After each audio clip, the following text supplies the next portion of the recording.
Trunell Price wore the trademark Black Panther beret almost as a second skin. It represented the antidote to what he had witnessed and lived. With fierce eyes, a strong voice, and a desire to convey with precision what it meant to be black or brown in San Diego in 1967, Price described a time when the city's racial fault lines ran deep. San Diego is a conservative city, and most people outside of the black community here in San Diego did not want any interaction with the people in the inner cities, the people in Southeast San Diego, the people in Logan Heights.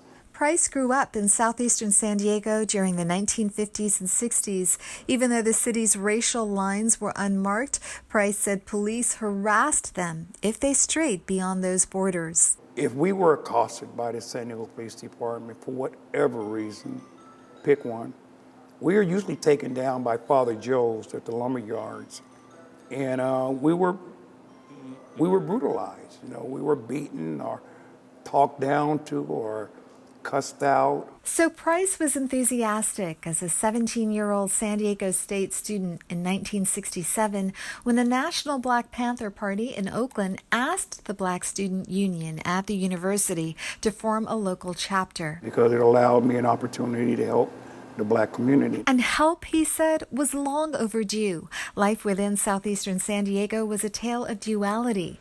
While it was in the midst of a vibrant revival, coming out with new types of music and new types of dress and things of that nature.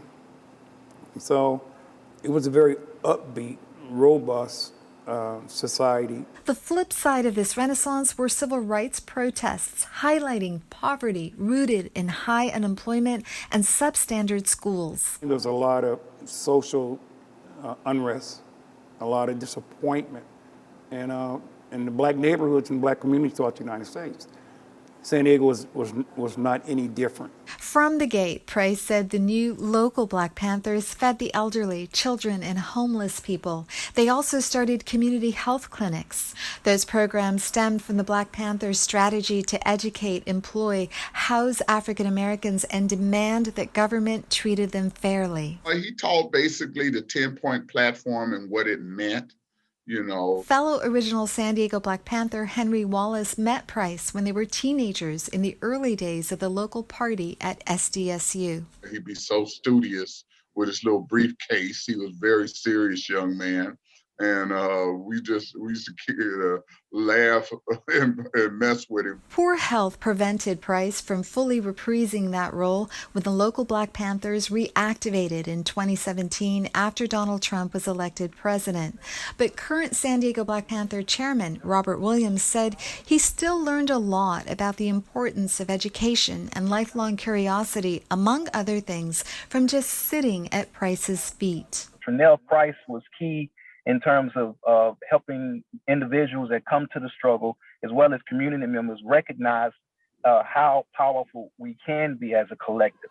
I never got to ask Price about the racial justice protests last year following the death of George Floyd under the knee of a Minneapolis police officer, but he had long called for police to reflect deeply about how they interact with communities of color. If they do that, God willing, that they'll realize that everybody has a right to life, liberty, and the pursuit of happiness, and they should be treated otherwise. The question is about respect, that they think that a lot of police officers, that people in the community should fear them and things of that nature.